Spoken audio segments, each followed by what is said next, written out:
Assalamualaikum warahmatullahi wabarakatuh. Sedulur bangsa dan senair, jumpa lagi di channel Jagat Nur itu. Semoga dalam keadaan serta kurang satu apa rahmah barokah salam Allah curahkan untuk kita semuanya. Sayyid Mudakori kembali membuka diskusi mengenai nasab Alawi, mengundang satu Kiai Haji Matutin Usman Al-Bantani dan Robitoh Alawiyah untuk duduk bareng mencari titik temu bagaimana nanti mengisbat nasab Alawi sebagai nurah Rasulullah Shallallahu Alaihi Wasallam biar terang benderang menjadikan titik temu antara Robitoh Alawiyah, Sayyid Mudakori dan kiai-kiai lain yang ahli nasab dengan Kiai Haji Matutin Usman Al-Bantani agar polemik nasab ini cepat terselesaikan. Apa yang disampaikan oleh Sayyid Mudakori terhadap hal tersebut, maka nanti akan ditentukan tempat dan waktunya. Semoga ini bisa menjadi titik temu duduk bareng antara Kiai Haji Matutin Usman Al-Bantani, para duriyah-duriyah Wali Songo dengan perwakilan Robitoh Alawiyah agar semua dapat terselesaikan dengan baik tanpa tendensi apapun, tidak ada kebencian, bahkan itu dendam dan ini sebagainya. Karena ini sangat dinantikan oleh masyarakat luas, bagaimana tindak lanjut mengenai polemik nasab tersebut. Lebih jelasnya, mari kita simak bagaimana Sayyid Mudakori menyampaikan hal tersebut lewat video berikut ini. Sekali lagi lah mohon maaf yang dari Hakamati Nusantara milik kita. Assalamualaikum warahmatullahi wabarakatuh. Baiklah, langsung saja. Akhirnya billahi rahmati oleh Allah. Sudah lumayan lama sekali kita menunggu Robitoh Alawi seperti Maktab Daimi Robitoh Alawiyin MDRA yang diketahui oleh Taufik As-Segar dan Naqabatul Ashraf Alawiyin NAA yang diketuai oleh Ali Zainal Hamidin As-Segar, guna tujuan mengundang diskusi akbar secara resmi kepada Kiai Haji Imaduddin Syekhul Syababi Ahli Nazar Muhyus Sunnati wal Jamaah wa Mumitul Bid'ati wal Kibah mimman yantasibu ila Sadatil Ashrafil Mutahirin, dan kepada pengurus maktab lainnya yang ada di Indonesia dalam membicarakan perihal kepalsuan sanad nasab leluhur Ba'alawi yang bernama Ubaidillah sebagai anaknya Sayyidina Ahmad bin Isa Al-Rumi An-Naqib. Tapi kami perhatikan kok nggak kunjung adanya respon positif terkait hal ini dari pihak ahli nasab dan pengurus lainnya dari Robitoh Bani Ba'alawi, sehingga dengan demikian mesti akan muncul beberapa asumsi di kalangan masyarakat umum yang berakibat tidak baik ke depannya. Di antaranya khinafillahi rahmati oleh Allah, yang pertama, masyarakat umum akan memandang atau berasumsi bahwa Robitoh Ba'alawi tidak memiliki ahli nasab yang mumpuni ilmu dalam bidang nasab. Itu yang pertama. Yang kedua, asumsi yang kedua adalah Robitoh Ba'alawi bingung kok bisa leluhur mereka tidak terkonfirmasi atau terverifikasi sebagai anaknya Sayyidina Ahmad bin Isa Al-Rumi di abad yang sezaman dengannya, yakni abad ke-4, bahkan sampai akhir abad ke-9 itu. Yang ketiga, asumsi masyarakat pada umumnya adalah Robitoh Ba'alawi merasa takut terbongkar kepalsuan nasabnya, sehingga boleh jadi pada masa waktu beberapa tahun ke depan masyarakat tidak menghormati mereka lagi, sehingga mau nggak mau menjadi malu sani dan berinisiatif untuk berangkat pulang mudik atau pindah ke negeri lain yang mengakui nasabnya, seperti pindah ke negeri Singapura misalkan, Malaysia, bahkan ke Bangladesh misalnya. Tapi memang heran, kok sekarang ahli nasab Bani Ba'alawi tidak berkutik sama sekali ya. Biasanya cepat tanggas, jika ada nasab orang lain palsu langsung keluar fatwa, seperti beberapa waktu yang lalu yang pernah terjadi di Kalimantan. Tapi kenapa sekarang kok tiba-tiba jadi tasawuf banget ya? Sebagian ulama mereka berkata, kita nggak perlu menanggapi persoalan ini, nasab kita sudah sedahari dahulu diakui. Jika ini ada yang meragukannya, ya nggak perlu dibahas dan ditanggapi serius. Biar Allah Subhanahu wa Ta'ala yang memberikan petunjuk bagi mereka yang meragukan nasab Ba'alawi. Padahal tuan-tuan yang dirahmati oleh Allah, Yang dibutuhkan saat ini adalah pembuktian secara ilmiah nasab mereka. Sebagaimana mereka menolak nasab keturunan para wali songo dengan metode ilmiah ilmu nasab yang mereka katakan tidak terverifikasi nasab keturunan wali songo secara ilmiah ilmu nasab. Dan jika ada datanya boleh diberikan kepada kami, kata mereka. Bahkan keturunan Sayyidina Hasan pun yang ada di Indonesia tidak mereka anggap seperti misalkan marga Al-Anggawi Al-Hasani, marga Al-Idrisi, marga Al-Jailani, ya. Terkesan tuan-tuan yang dirahmati Allah, hanya mereka Bani Ba'alawi saja yang sahih nasabnya di Indonesia, sedang yang lainnya jauh dari kebenaran. Sehingga banyak kalangan dari mereka, bahkan ya kaum muhibbin buta dari kalangan mereka mengatakan, kalau tidak ada pengakuan dari Robitoh, berarti nasabmu palsu. Jangan ngaku-ngaku kamu, artinya jangan ngaku-ngaku nasab Nabi lah. Nah, sekarang akhirnya bila yang rahmati Allah, mana buktinya keabsahan nasabnya sendiri saja tidak berani dibuktikan secara ilmiah. Sepertinya ini tanda-tanda bahwa Allah Subhanahu wa Ta'ala sudah mulai ingin membuktikan segala kedustaan ini yang sudah berjalan 500 tahun yang lalu. Sudah banyak ulama juga yang sudah kena prank di balik nasab ini. Apalagi kaum muslimin yang tidak memiliki ilmu tentang hal tersebut. Ulama aja dahulu kena prank. Semoga Allah Subhanahu wa Ta'ala cepat memberikan keputusan di balik fitnah besar yang mengatasnamakan keturunan Nabi SAW seperti kejadian yang terjadi saat ini. Ya Allah. Akhirnya rahmat ya Allah. Asumsi keempat yang berjalan di masyarakat, ya. Rabithah Ba'alawi terkesan memang ingin menciptakan suasana yang ada seperti ini agar para kiai yang menafikan nasab mereka dengan para kiai yang masih meyakini benarnya nasab mereka menjadi saling tidak sejalan dan tidak kondusif, dan masyarakat muhibbin buta pun menjadi saling kontra, sehingga saling berasumsi. Yang satu bilang mereka menuduh habaib nasabnya palsu, matinya su'ul khatimah, masuk neraka, kiainya kiai munafik dan lain sebagainya.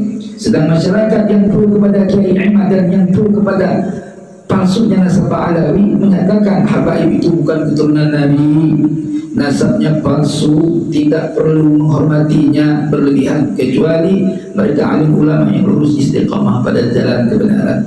Ini yang muncul asumsi di masyarakat. Bahkan banyak lagi lebih dari ini. Bahkan banyak kita lihat di media-media orang mengomentari tentang nasab, dia sendiri nggak paham ilmu nasab. Dicomot dari data mana entah nama, yang penting mau membela Ba'alawi. Kadang-kadang saya perhatikan itu yang menjadi dalil untuk membela nasab Ba'alawi semua datanya abad ke-9. Adapun kitab Abnaul Imam yang ada di abad ke-4 kurang lebih, ya, itu ternyata nama Ubaidillah itu bukan dari kitab asli, tetapi hasil tambahan oleh muhakkik yang menambahkan di abad kemudian. Ini lucu. Buktinya coba baca mukadimah. Lalu menuduh kitab As-Sajaratul Mubarakah adalah Syiah. Terus kitab As-Sajaratul Mubarakah adalah kitab palsu. Astagfirullah. Sampai asumsi ini tuan-tuan. Padahal kalau kita bilang nggak perlu kitab As-Sajaratul Mubarakah, kitab-kitab yang lain juga selain As-Sajaratul Mubarakah, ya, kitab-kitab yang lain, Tahdhibul Ansar, banyak. Kalau saya nampakkan banyak. Nah, tapi nggak ada kesempatan pada ini. Ya. Namun kalau ingin tahu nanti saya akan hadirkan foto-foto, ya, kitab unik lah, bahkan manuskrip asli akan saya taruh, ya, sambil simak.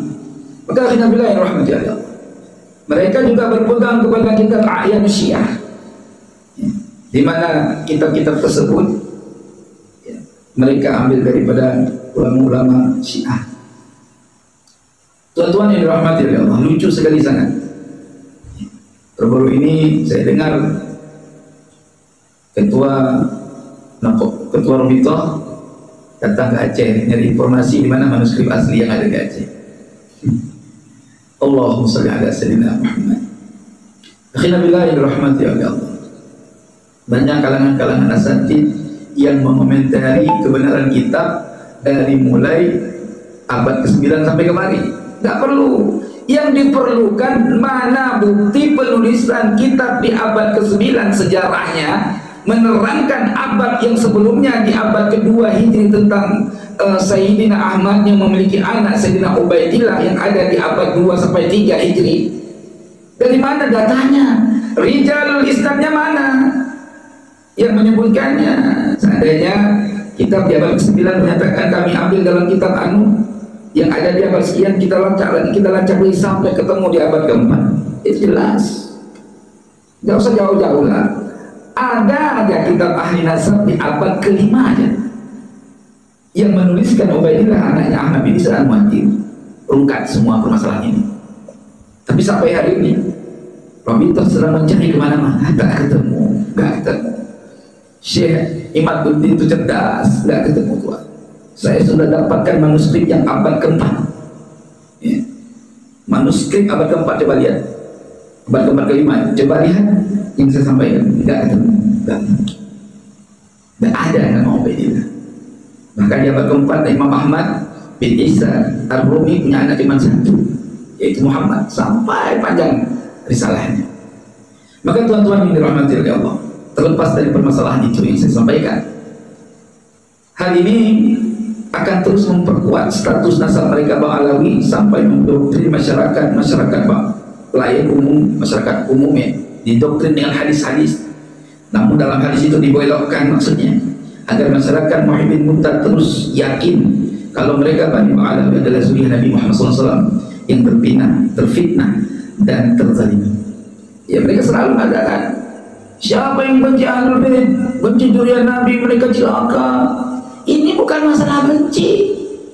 Gak ada sedikit pun kaum muslimin ya, yang berakidah ahli sunnah wal jamaah benci kepada Ahlul Bait. Tapi masalahnya ente pada Ahlul Bait bukan. Ini sekarang mau dibuktikan. Kalau hari ini bisa dibuktikan, alhamdulillah. Ada diskusi, ternyata difatwakan kuat. Ternyata ada data yang konkret. Pak Alawi ada Ahlul Bait Nabi, kita syahadat. Termasuk anak asyhadu an la ilaha illallah wa asyhadu anna Muhammadar Rasulullah. Maka hai kau Pak Alawi, jangan mudah kau dulu tuh menafikan sama orang. Bahkan keturunan kami pun yang lebih tua datangnya di Aceh dari keturunan mereka Pak Alawi. Ya, dulu pernah dinafikan sama saya lawan. Saya punya ilmu nasab juga, saya belajar. Saya punya data. Nah, sekarang dia mencari data. Kami tahu di mana manuskrip tua yang ada di Aceh itu, kami tahu ada 5 tempat. Di Aceh manuskrip tua itu ada 5 tempat.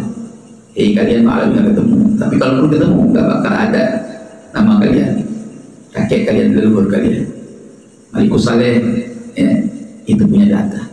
Maka tuan-tuan yang dirahmati oleh Allah, terlepas dari itu semua, agar hal ini tidak terus terjadi secara berkepanjangan dan negeri pun menjadi aman dan tentram, maka kami meminta kepada seluruh naqobah nasab yang ada di Indonesia, khususnya yang bekerja sama dengan naqobah internasional seperti naqobah yang ada di Maroko, Irak dan lainnya, dan khususnya lagi Naqabatul Ashrafi Awliya'i Tis'ah Na'an, naqobah di HI dan Maktab Al-Ittihad, untuk segera mendirikan cabang-cabangnya di seluruh Indonesia.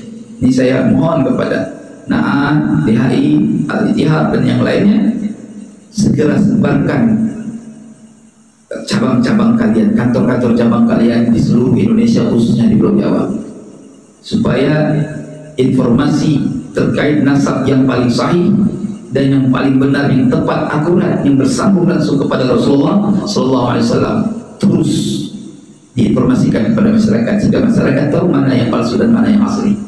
Ini harus ya. Sudah cukup lama keturunan asli dia, tapi saat ini nggak boleh lagi dia.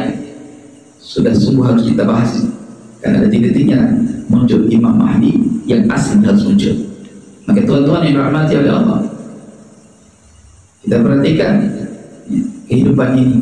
Maka jangan sampai keturunan-keturunan yang bukan keturunannya menjadi mulia. Sementara yang asli nggak ada yang muliain, ya, nggak ada. Kalau ada yang asli dianggap palsu, yang palsu dianggap asli. Akhir zaman tuh, akhir zaman ini. Ya. Emang yang laku tuh yang palsu sekarang, yang asli nggak laku, mahal. Ya, ibarat celana jin aja dijualnya ngumpet-ngumpet. Yang asli, kalau yang palsu murah, 20.000, 50.000. Ini zaman yang palsu laku, tapi tidak bisa begitu. Yang asli tetap berjuang. Maka oleh sebab itu, tuan-tuan yang dirahmati Allah, tujuan untuk diadakannya atau dibukanya cabang-cabang yang ada di seluruh Indonesia, khususnya di Pulau Jawa, untuk mengantisipasi fanatisme buta terhadap nasab-nasab yang putus sanadnya. Ya. Khususnya Pak Alawi tidak mau diskusi untuk mempertanggungjawabkan keabsahan nasab mereka dan umumnya nasab-nasab lainnya yang menisbatkan secara serampangan terhadap nasab Nabi yang itu, Pak. Dan kami sebagai anak bangsa sangat berharap terhadap wadah pemersatu umat, yakni Ormas Nahdlatul Ulama, untuk mengadakan bahsul masail terkait kepalsuan nasab Habib Alawi dalam judul khusus dalam pembahasan ini. Kenapa? Karena ini merupakan hal yang sangat penting untuk dikaji ulang dalam wadah bahsul masail. Kenapa? Ini semua karena disebabkan tim pengurus Rabithah Alawi pun tidak kunjung berani untuk mengadakan diskusi akbar. Dan untuk terlaksananya perihal tersebut, kami berharap kepada pemerintahan kita, khususnya dalam hal ini adalah pemerintahan Kementerian Agama dan juga lembaga resmi Majelis Ulama Indonesia dan Majelis Ulama Aceh, Majelis Ulama lainnya di Indonesia, agar berkenan ikut serta dalam membahas masalah ini di wilayahnya masing-masing dengan didukung Kementerian Agama tentunya. Dalam hal ini sangat kami harapkan dukungan dari Bapak Menteri Agama Republik Indonesia, yakni Bapak Kiai Haji Yakut Khalil Qaumas. Mohon maaf bila ada salah menyebutkan nama, yang namun tidak mengurangi rasa hormat dan ta'zim kami. Kami sangat berharap Bapak Menteri Sudi kiranya menghimbau kepada segenap pengurus LBM NU, MUI atau MPU Aceh untuk melaksanakan bahsul masail terkait keabsahan nasab Habib Alawi dengan penuh ketulusan hati melalui titah Bapak Menteri sendiri. Dan kami yakin semuanya akan menjadi kondusif dan telah selesaikan masalah ini sesuai dengan kaedah-kaedah syariah di negeri kita yang tercinta ini, dan juga insya Allah akan menjadi bekal fadilah amal kebaikan Bapak Menteri serta segenap alim ulama Indonesia di dunia dan di akhirat yang mau berkenan membahas persoalan ini. Amin ya Allah ya mujib as-sa'ilin. Untuk itu, alhamdulillah rahmati oleh Allah. Dan dalam hal ini, untuk kuatnya diskusi ya, atau bahannya diskusi ya, kami sangat butuh keterangan yang menerangkan bahwa Sayyidina Ubaidillah benar anaknya Sayyidina Ahmad bin Isa Al-Muhajir terverifikasi dari kitab-kitab abad lampau, ya, dari kitab-kitab abad ke-4 Hijri, atau minimal ada ditemukan abad ke-5 ke-6 Hijri, insyaallah sudah menjadi sanad rijalnya ittisal sambungnya. Begitu tuan-tuan yang dirahmati oleh Allah.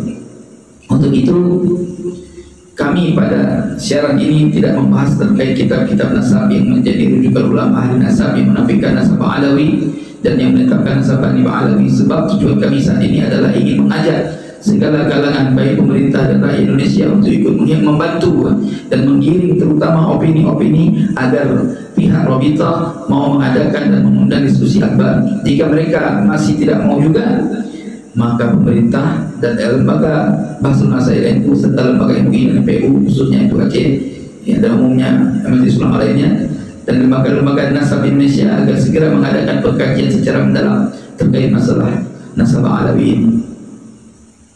Dan insya Allah saya akan hadir kembali untuk sedikit membahas beberapa kitab yang menafikan nasab Habib Alawi dan yang menetapkannya sebagai pembahasan iklan sebelum diadakannya diskusi akbar ke depan, agar masyarakat terus update ya terkait permasalahan ini. Akhirul kalam, kami ucapkan banyak terima kasih dan jangan lupa dibantu share informasi ini agar dapat segera dapat direalisasikan untuk terjadinya diskusi akbar. Kami akhiri, waffaqanallahu wa iyyakum taufiqan ila aqwamit thariqi ajma'in. Tsumma assalamu alaikum warahmatullahi wabarakatuh.